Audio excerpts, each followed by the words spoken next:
Hello dear student, अगर आपका subject political science है और आपका पेपर 2 फरवरी से होने जा रहा है तो ये क्लास आप लोग के लिए बहुत ही ज्यादा महत्वपूर्ण है, क्योंकि यहाँ हम लोग सब्जेक्टिव एंड ऑब्जेक्टिव के जो इंपॉर्टेंट क्वेश्चन है जो आपके एग्जाम में आपको पूछे जाएंगे, उन सभी क्वेश्चन को हम लोग आज जो है कवर करने जा रहे हैं। डियर स्टूडेंट, ये आप लोग का एग्जाम का जैसे पेपर आएंगे उसी पेपर के अकॉर्डिंग हम लोग इसमें सब्जेक्टिव एंड ऑब्जेक्टिव क्वेश्चन का गैस करके लेकर के आए, तो आपको पूरी तरह से इन तक इस क्लास को देखना, यहाँ से आपको काफी हेल्पफुल होंगे। जितने सारे बच्चे आप लोग नए आ रहे हैं चैनल को आप लोग सब्सक्राइब कर लेंगे और साथ साथ में अपने अपने फ्रेंड्स के ग्रुप वगैरह जहां भी हर जगह आप लोग शेयर कर देंगे ताकि इससे आपके दोस्त लोगों का भी हेल्प हो पाएगा। तो डियर, जैसे कि कुछ ही समय आप लोगों का जो है बचा हुआ है आपका एग्जाम का, तो आपको जो पूरी तरह से एंड तक इस क्लास को करना है, क्योंकि यहाँ आपका सब्जेक्टिव जो इतने सारे हैं ये सभी मोस्ट वीवीआई है। ठीक है, इन सभी क्वेश्चन को आप लोग जो है अपना सरल भाषा में आप लोग याद करने का कोशिश करेंगे। ठीक है, तो चलिए डियर, आपके स्क्रीन पे आपके समक्ष में पहला क्वेश्चन आ गया, जैसे कि देख पा रहे होंगे। पहला क्वेश्चन ये आपका यानी सब्जेक्टिव का है, उसके बाद फिर ऑब्जेक्टिव है। ठीक है, तो देखिए हम जानते हैं योजना अवकाश का अर्थ बताइए। सबसे पहले हम बात करते हैं पंचवर्षीय योजना। तो पहला पंचवर्षीय योजना जो है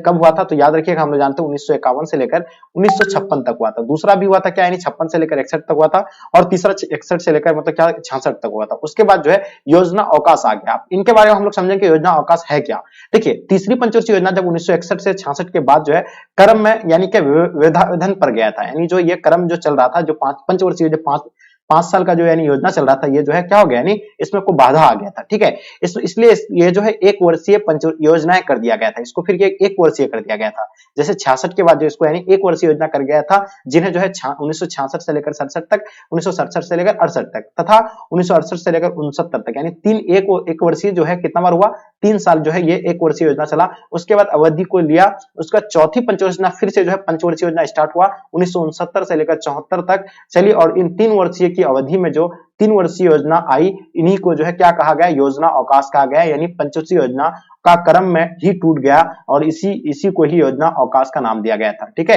यानी जो पंचवर्षीय योजना का जो क्रम चल रहा था वो जो है टूटने के बाद जो है एक वर्षीय जो योजना आई, इन्हीं को जो है क्या कहा गया, योजना अवकाश कहा गया प्यारे बच्चों। तो उम्मीद है कि ये चीजें आपको समझ में आ जाना चाहिए। बहुत ही सरल भाषा में था और आप लोग बिल्कुल प्यारे बच्चों नोट कर लीजिएगा, काफी इंपॉर्टेंट क्वेश्चन है, एकदम एनसीईआरटी क्वेश्चन है। यहाँ से आपको डेफिनेटली ये क्वेश्चन आपके एग्जाम में देखने को मिलेंगे। ठीक है, क्वेश्चन देखिएगा प्यारे बच्चों, आपके स्क्रीन पर फर्स्ट क्वेश्चन आप हम लोग ऑब्जेक्टिव क्वेश्चन को देखेंगे। ठीक है, एमसीक्यू को बहुत इंपॉर्टेंट है।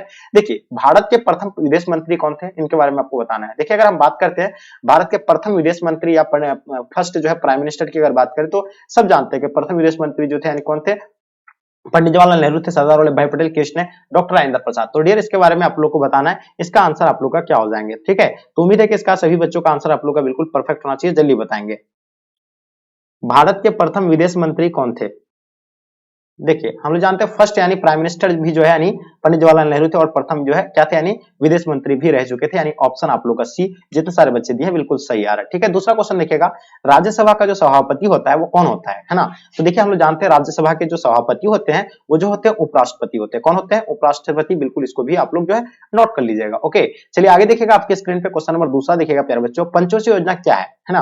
अब हम लोग देखेंगे पंचवर्षीय योजना क्या है। तो मैंने बताया आपको पहला पंचवर्षीय योजना कब से शुरू हुआ था, 1951 से शुरू होकर के तो ये 56 तक चला था। ठीक है, देखिए, पंचवर्षीय योजना द्वारा जो विचार किए गए विकास के नमूने की प्रमुख विशेषताओं का मुख्य उद्देश्य पोषणकारी आर्थिक विकास के लिए जो एक स्वस्थ बुनियादी प्रदान करता है। देखिए, ये पंचवर्षीय योजना का मतलब क्या होता है, किसी भी कार्य को करना यानी किसी भी चीजों को यानी करने से पहले उसका एक योजनाबद्ध तरीका से जो योजना बनाया जाता है, इन्हीं को जो हम लोग क्या पंचवर्षीय योजना कहते हैं, जिसमें जो है वहां की जो मुख्य उद्देश्य उसका क्या होता है। ठीक है, इसे अब कोई कार्य करना होता है उसका पहले जो है क्या योजना तैयार करते हैं, उसका उसका उद्देश्य होगा, ये सारा चीजें जो है पंचवर्षीय योजना के अंतर्गत होता है, यानी आर्थिक विकास के लिए जो है एक स्वस्थ जो है बुनियादी प्रदान करता है। कौन, एक पंचवर्षीय योजना। ठीक है, यानी किसी भी चीजों का जो अगर बुनियादी रखने से पहले एक योजना तैयार किया जाता है कि हमको किस ढंग से उसका करना है, किस तरह जो है उसको अंजाम देना है, इसी को यानी पंचवर्षीय योजना कहा जाता है, यानी 5 साल के अंदर। ठीक है, लाभदायक रोजगार के लिए जो है बढ़ते हुए अवसर तथा जनता के लिए जो है जीवन स्तर जो है श्रम की शर्तों को सुधारने में, यानी सब जो है लोग आम पब्लिकों के लिए जो है यहाँ का जो है मतलब क्या, यानी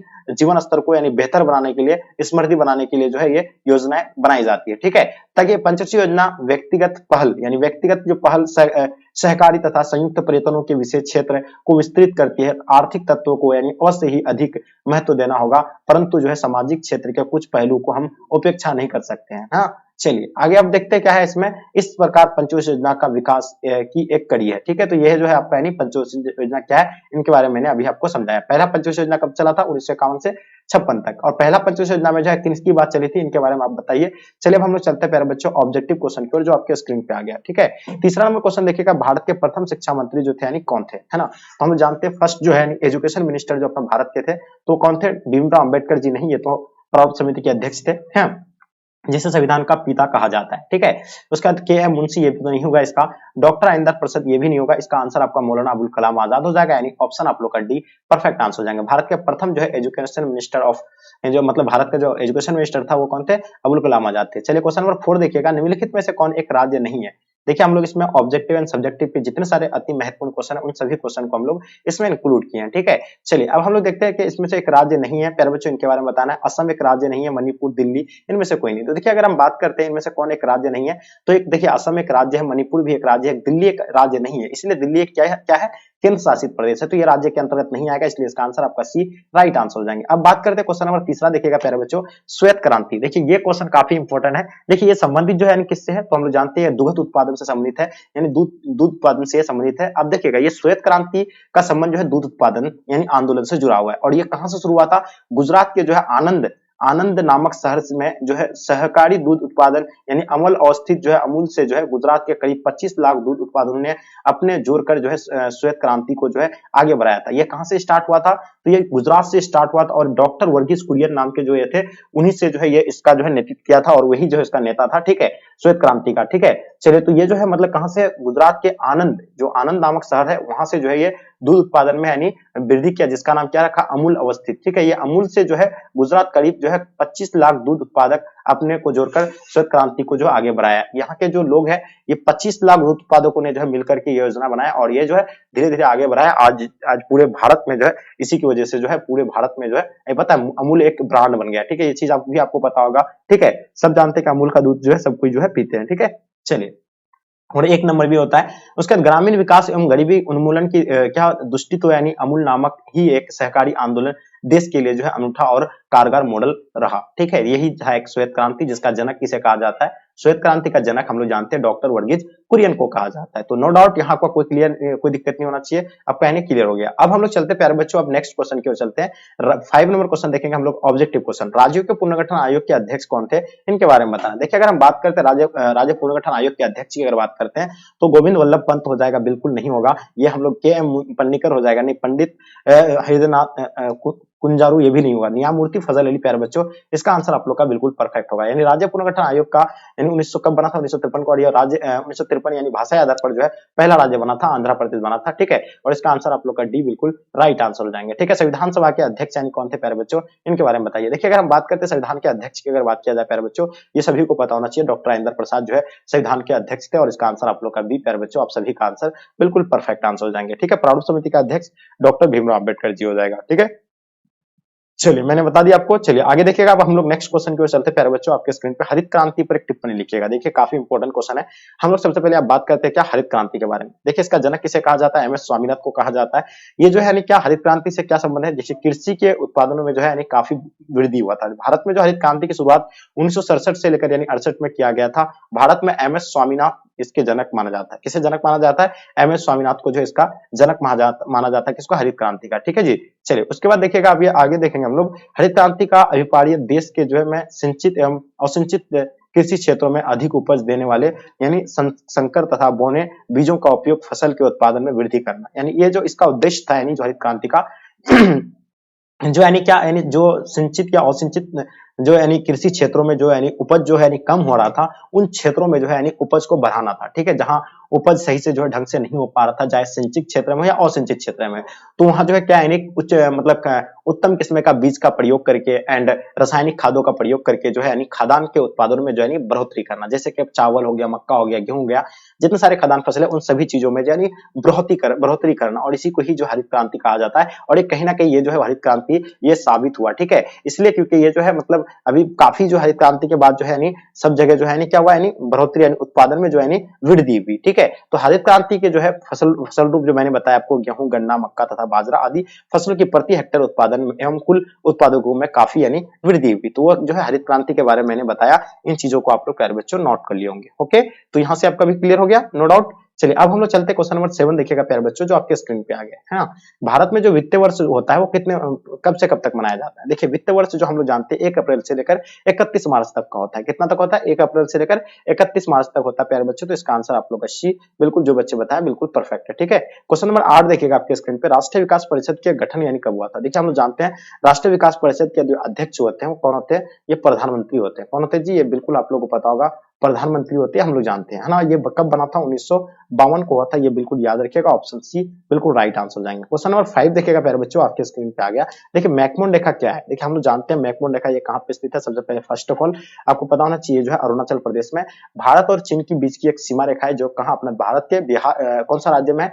तो अरुणाचल प्रदेश राज्य में है। और ये भारत और चीन के, आपसे पूछा जाएगा मैकमोहन रेखा क्या है, तो ये भारत और चीन के बीच की सीमा रेखा है। ठीक है, और उसी तरह जो पाकिस्तान के बीच की रेखा क्या है? तो हम जानते हैं रेड क्लिफ है। भारत और पाकिस्तान के बीच की सीमा रेखा का नाम क्या है? रेड क्लिफ है। ठीक है, तो भारत एवं चीन की सीमा रेखा मैकमोहन रेखा कहते हैं इसे। ये रेखा जो है 1914 में 24 में शिमला में निर्धारित की गई थी है ना। शिमला समझौता में जिसको शिमला में जो है इसको निर्धारित की गई थी। इसकी जो उत्तरी पूर्वी सीमा की लंबाई जो है 4224 किलोमीटर तक यानी फैली हुई है। ठीक है, तो ये मैंने अभी आपको मैकमोहन रेखा के बारे में बताया, ये चीज आप लोग नोट कर लीजिएगा। चलिए अब हम लोग चलते हैं एमसीक्यू प्रश्न की ओर चलते हैं प्यारे बच्चों। बिल्कुल आपको जो है रिलैक्स होकर के आंसर देना है ना। देखिए इसमें एमसीक्यू क्या कहलाता है? योजना आयोग के को भंग कर कभी कौन सा आयोग बनाया गया? तो मैंने बताया था ना कि योजना आयोग का स्थापना जो है 1950 को हुआ था। ठीक है, इसको हाल ही में जो है भंग करके यानी कौन सा आयोग बनाया है? नीति आयोग बनाया गया था। किसके द्वारा? नरेंद्र मोदी के द्वारा बनाया गया था। और आपको पता है इसका अध्यक्ष कौन होता? प्रधानमंत्री होता। ये कब बना था? इन योजना आयोग को भंग कर दिया था। तो ये 2014 को जिसको यानी भंग कर दिया था। और इसका आंसर आप लोग का 2014 को भंग करके जो है नीति आयोग कब बनाया था? तो ये 2015 को लागू किया गया था नीति आयोग। ठीक है, तो यहाँ से आपका क्लियर। चलिए प्रथम पंचवर्ष योजना की शुरुआत कब हुई थी? देखिए मैंने बताया आपको प्रथम पंचवर्ष योजना के बारे में बताया। ठीक है, तो बिल्कुल आपको अच्छे से एकदम बिल्कुल ध्यानपूर्वक देखना है। तो प्रथम पंचवर्ष योजना की अगर बात किया जाए डियर, तो हम लोग जानते हैं प्रथम पंचवर्ष योजना जो है 1950 ईस्वी में हुआ था। 1961, 1971, 1991। तो देखिए प्रथम पंचवर्ष योजना की शुरुआत जो याद रखिएगा ये 1951 से लेकर 56 तक हुआ था। मैंने बताया था प्रथम पंचवर्ष योजना के बारे में। सेकंड जो हुआ था वो 56 से लेकर 61 तक हुआ था। और तृतीय जो आता है 61 से लेकर जो है ये 66 तक हुआ था। उसके बाद जो है क्या है नहीं, यह जो है बाध्य पड़ गया था यानी रोका दिया गया था। उसके बाद 66 से लेकर फिर 67 तक यानी एक वर्ष ये चला। फिर 67 से लेकर 68 तक चला। फिर 68 से लेकर जो है 69 तक चला। ठीक है, तो फिर 69 से लेकर जो है 74 तक जो है पंचवर्षीय योजना, फिर जो है चौथी पंचवर्षीय योजना शुरू हुआ। ठीक है, तो याद रखिए प्रथम पंचवर्षीय योजना मैंने बता दिया आपको। इन चीजों को आप लोग नोट कर लीजिएगा जो काफी इंपॉर्टेंट था। तो ये जो है आप लोग का आंसर बी बिल्कुल राइट आंसर हो जाएगा। प्रथम पंचवर्षीय योजना 1951 को शुरू हुआ था। अब बात करते हैं 6 नंबर क्वेश्चन। 1954 में हुए चीन जो है भारत चीन की संधि की विशेषता बताइए। देखिए हम लोग जानते हैं 1954 में भारत और चीन के बीच एक संधि हुई थी जिसका नाम क्या था? पंचशील समझौता। ठीक है, ये तो आप लोगों को पता होगा। देखिए जो संयुक्त राष्ट्र संघ के अस्थायी सदस्य भी चीन के साथ जो 1954 में भारत ने चीन की संधि की विशेषता की। भारत का पड़ोसी एक शक्तिशाली हमारे देश की जो है मित्रता एवं यानी मधुर संबंध बनाए रखना राष्ट्र के उज्जवल भविष्य के लिए जो अच्छा यानी संकेत माना जाता है। और इसी उद्देश्य जो है 1954 ईस्वी को जून महीने में चीनी प्रधानमंत्री चाउ एन एन भारत की यात्रा पर आए। ठीक है, तो यहाँ से जो है ना क्या किया यानी दोस्ती की ओर आग्रह हाथ बढ़ाया और पंचशील समझौता रखा 1954 को। और इसमें जो है क्या 5 पॉइंट रखा गया था जिसमें कोई भी देश किसी देश पर आक्रमण नहीं करेंगे, किसी भी देश यानी उसके अंदरूनी मामले पर हस्तक्षेप नहीं करेंगे। तो ये इस तरह का जो है 5 पॉइंट रखा गया था। कितना पॉइंट रखा गया था? 5 पॉइंट रखा गया था मेरे डियर स्टूडेंट। ठीक है, इसका उल्लंघन जो है फिर चीन ने जो है 1962 पर अपना भारत पर आक्रमण कर दिया था इसका उल्लंघन करके। ठीक है, तो ये भी आपका क्लियर हो गया। उम्मीद है कि आपको समझ में आ गया होगा। अब हम लोग चलते प्यारे बच्चों क्वेश्चन नंबर 11 देखिएगा जो आपके स्क्रीन पे आ गया है ना। क्या कहलाता है आप देखेंगे हम लोग भारत में गठबंधन की सरकार के पहले प्रधानमंत्री कौन थे? तो हम लोग जानते हैं गठबंधन सरकार की जो पहले प्रधानमंत्री बात करें तो अटल बिहारी वाजपेयी यानी बिल्कुल इसका आंसर आप लोग का प्यारे बच्चों डी जो है ना परफेक्ट आंसर हो जाएंगे। ओके, तो जो बच्चे आप लोग डी बता रहे हैं आप सभी का आंसर बिल्कुल राइट आंसर हो जाएंगे। ओके, क्वेश्चन देखिएगा भारतीय संविधान का कौन सा अनुच्छेद जो है संसद के संयुक्त अधिवेशन की जो है अनुमति देता है? तो भारतीय संविधान का कौन सा अनुच्छेद संसद के संयुक्त अधिवेशन की जो अनुमति देता है? वो हम लोग जानते हैं 105 बिल्कुल नहीं 108 देता है। कौन सा देता है जी? ये 108 जो देता है भारतीय संविधान में कौन सा अनुच्छेद जो है संसद संयुक्त अधिवेशन की आवश्यकता देता है? तो 108 देता है। ठीक है, क्लियर, नो डाउट, कोई क्लियर आपको दिक्कत नहीं होना चाहिए। अब हम लोग चलते हैं भारत पाक संबंध पर जो टिप्पणी लिखेंगे। देखिए भारत और पाक के बीच जो है कैसा संबंध है इनके बारे में हम लोग बात करेंगे जो काफी आपको दीर्घ उत्तर वाला प्रश्न है और यहाँ से आपको जो है क्वेश्चन अक्सर एग्जाम में आपको देखने को मिलता है। ठीक है, अगर हम यहाँ की अगर बात करते हैं तो भारत के जो है तत्कालीन प्रधानमंत्री पंडित जवाहरलाल नेहरू ने चीन की यात्रा की। उसी समय जो है नारा दिया गया था हिंदी चीनी। ये जो मैंने अभी ये क्वेश्चन थोड़ा सा यहाँ थोड़ा सा मिस कर दिया है ना। ये वाला मिस कर दिया।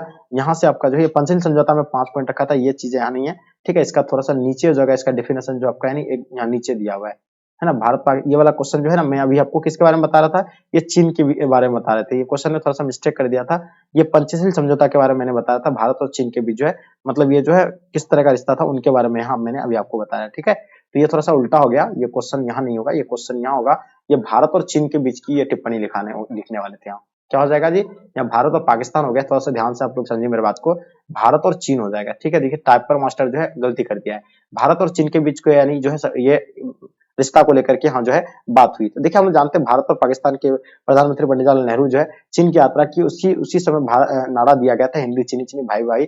तो दोनों देशों ने के बीच जो है सीमा विवाद पर जो है यानी सैन्य विवाद को समाप्त कर दिया गया, और दोनों देशों के बीच जो है मित्रता व्यापार की जो संधि हुई, जिसकी प्रस्तावना में जो है 5 बिंदु रखे गए, जिसे एक दूसरे के प्रादेशिक अखंडता व संप्रभुता पर आदर करना बिल्कुल सत्य है। उसका दूसरा पॉइंट रखा था किसी पर भी आक्रमण ना करना।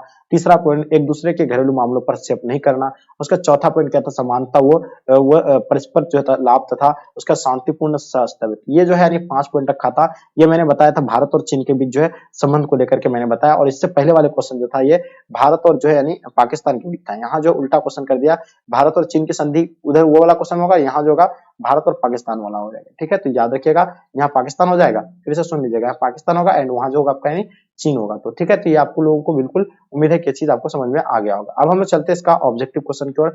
30 नंबर क्वेश्चन, राज्यसभा के सदस्यों का जो कार्यकाल होता है प्यारे बच्चों, वो कितना साल का होता है ना। तो हम लोग जानते हैं इसके लिए जो एज जो होता है राज्यसभा के लिए 30 वर्ष का होता है ना। अगर लेकिन कार्यकाल की अगर बात करते हैं तो 9 वर्ष, 5 वर्ष, 2 वर्ष, 6 वर्ष। तो ये बिल्कुल सबको पता है कि 6 वर्ष का होता है, ठीक है। तो डियर ये जो बिल्कुल जो भी बच्चे बता रहे हैं 6 वर्ष, बिल्कुल आप लोग का आंसर परफेक्ट है। क्वेश्चन नंबर 14 देखिएगा, लोकसभा में बिहार के सांसदों की जो है कितनी संख्या है, जल्दी बताइए, है ना। लोकसभा में बिहार की जो सांसदों की संख्या है वो कितना है प्यारे बच्चों, इनके बारे में आपको बताना है। तो देखिए आप लोग का समय समाप्त होता है। हम लोग जानते हैं लोकसभा में बिहार में सीटों की संख्या जो है 40 है। कितना है, 40 है। और पूरे भारत में जो हम लोग जानते हैं 552 है, ठीक है। चलिए, तो डियर मैंने अभी आप लोग को जो है ना ये सब्जेक्टिव एंड ऑब्जेक्टिव का आप लोग को जो है क्लास प्रोवाइड किए, ये काफी इंपॉर्टेंट है। हर बच्चों को आप लोग को जो है 2 से 3 बार अच्छे से रिवाइज करना चाहिए, क्योंकि ये क्वेश्चन काफी इंपॉर्टेंट है, ठीक है डियर। तो उम्मीद है कि ये क्लास आप लोग को पसंद आया होगा, और आप सभी से मेरी रिक्वेस्ट है, क्योंकि आपके लिए इतना मेहनत करके जो है क्लास लेके आए, क्योंकि आप काफी बच्चे परेशान कर रहे थे कि सब्जेक्टिव लेके आइए, तो मैंने आपका डिमांड जो है पूरा किया। और मेरा डिमांड आप लोग से बस यही है कि आप लोग जो है हर फ्रेंड्स के ग्रुप में शेयर करेंगे, और जो बच्चे नए आ रहे हैं चैनल को आप लोग सब्सक्राइब कर ले, क्योंकि चैनल के माध्यम से आपका बोर्ड एग्जाम का संपूर्ण तैयारी होने वाला है, ठीक है। तो डियर उम्मीद है कि क्लास आप लोग को पसंद आई होगी। पसंद तो लाइक करके जरूर करके अपने दोस्तों के साथ शेयर करें।